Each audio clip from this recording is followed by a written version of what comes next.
Vortex Healing Center. I wanted to talk with you today about broccoli sprouts.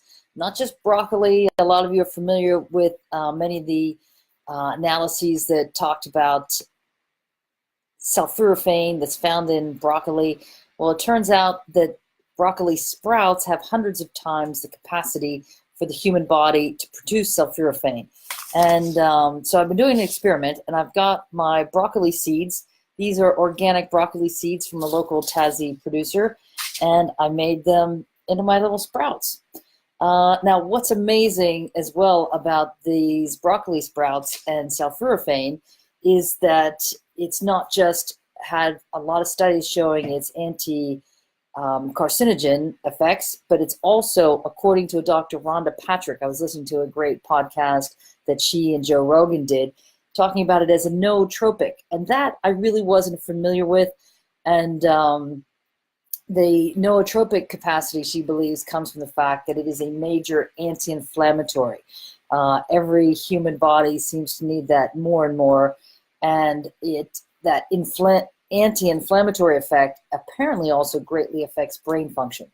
So they've been doing a number of studies related to autism, to depression, schizophrenia, and other neurogenetic diseases that particularly the anti-inflammatory processes are really helping with.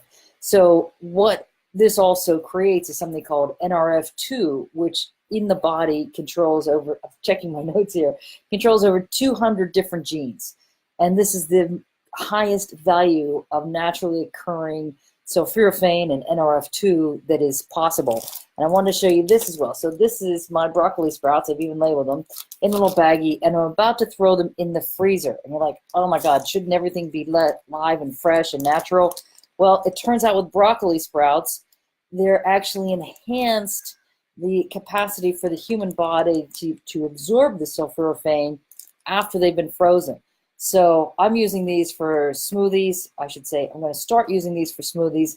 These are my first couple batches, and I've been using them more on salads, and I'm anxious to try out the frozen version with some smoothies.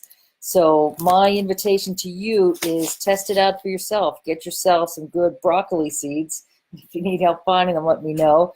And test it out and see how you feel taking some broccoli sprouts on your own, on your salad or in your smoothies. And one other hint I'm going to show you, these have only been exposed to daylight for one day. It's probably going to take another day. It's been rainy.